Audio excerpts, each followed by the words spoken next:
Hey, plumber boy, mustache man, your worst nightmare has arrived. It's no surprise the companies are always battling to have you buy their console, and what better way than to attach a mascot to that system? Prior to 1996, all we had was competition from Sonic, Mario, Zelda, and Donkey Kong, all based on Sega and Nintendo properties. In comes the killer app for the newly released Sony PlayStation, Crash Bandicoot.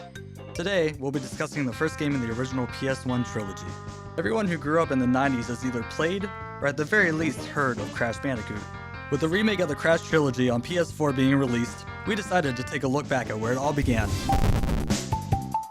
Crash Bandicoot was released in 1996 and was the first major title developed by Naughty Dog. In recent years, Naughty Dog have become famous for developing The Last of Us, the Uncharted series, as well as the Jak and Daxter games. Crash was created to be the mascot of the Sony PlayStation, rivaling Sonic and Mario for Sega and Nintendo respectively. Naughty Dog went with a similar approach to Sega's creation of Sonic.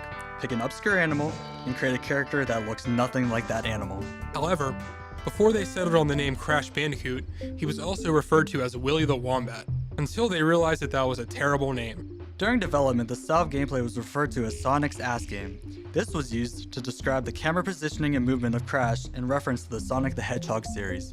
After its release in 1996, the game ended up selling 6.8 million copies and became one of the best sellers on the PlayStation. It also helped to establish Sony as a formidable power in the 90s console wars. After a very successful trilogy and spin-off, Crash would no longer be developed by Naughty Dog due to Universal owning the rights to the character. Crash eventually faded into obscurity, with fans only remembering the good old days. Like other games of the time, if we don't do anything during the start menu, we're treated with a cutscene explaining the game's story. Crash Bandicoot is the story of an Australian anthropomorphic bandicoot on a journey to save his girlfriend Tana from being experimented on by mad scientist Dr. Neo Cortex.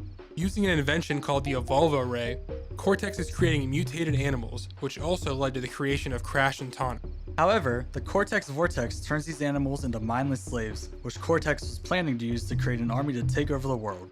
Crash was to be his general until the Vortex rejected him. Cortex's main henchman, Dr. Nitrous Brio, is the creator of the Evolvo Ray and works with Cortex on his plans. After Crash escapes experimentation, he must fight his way through the 3 Wampa Islands with the help of ancient witch doctor Aku Aku. Aku Aku scattered his masks across the islands to help Crash on his journey. It's worth noting that Tana appears in no other Crash Bandicoot games besides this one. This is most likely because of her sexualized appearance. Crash's sister, Coco, was introduced as a female character in subsequent games. From the main menu, we see that this game features both load and password options. This being an early PlayStation game, it still features a password system in addition to loading saves from your memory card. This is weird because PlayStation was all about being technologically superior to its competitors. This was shown by Sony's reluctance to release 2D games on the console. While obviously looking dated now, the graphics looked great at the time. This was actually one of the game's main objectives, to show off the graphical power of the PlayStation. Surprisingly, it does its job well and the game has few graphical glitches. The amount of items and colors on screen feels impressive for the time. The art style and tone is very much geared towards children. Despite the PlayStation having a lot more darker and mature games than its competitors, it still needed its mascot.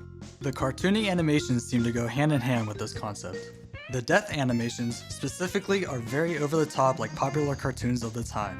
This makes sense because Naughty Dog mentioned one of their influences was the Looney Tunes character Taz the Tasmanian Devil. The music in this game, with its tribal and jungle themes, is very fitting and creates the correct atmosphere. While none of the other songs other than the main theme particularly stand out, the music is not bad by any means. Crash has very little dialogue in this game, but when he does, boy do I wish he didn't.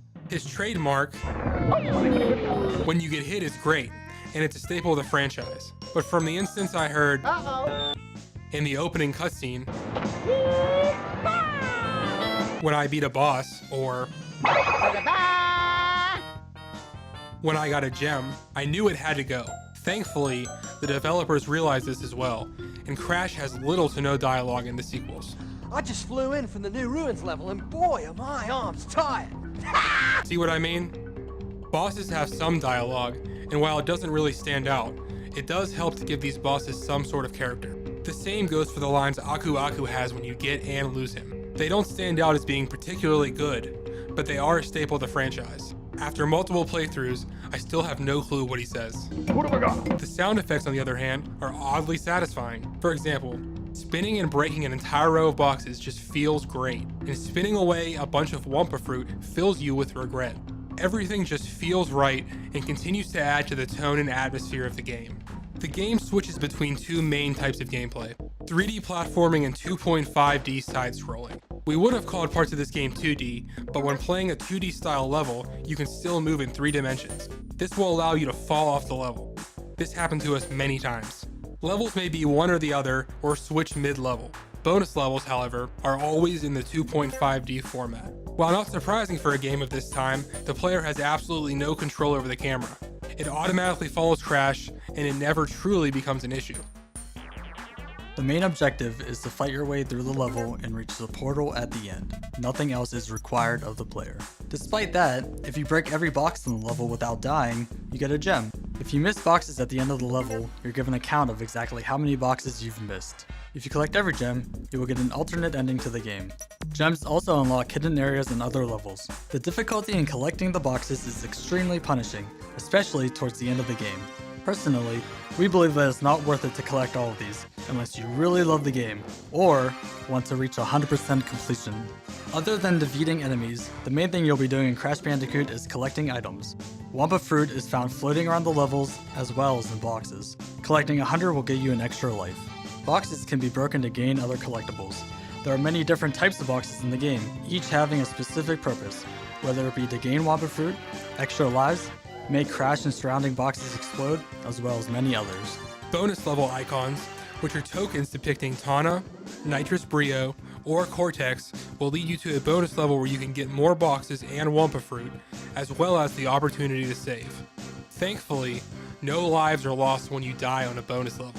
Keys can be obtained by beating Cortex bonus levels, which unlock secret levels throughout the game. These are required to get 100% completion.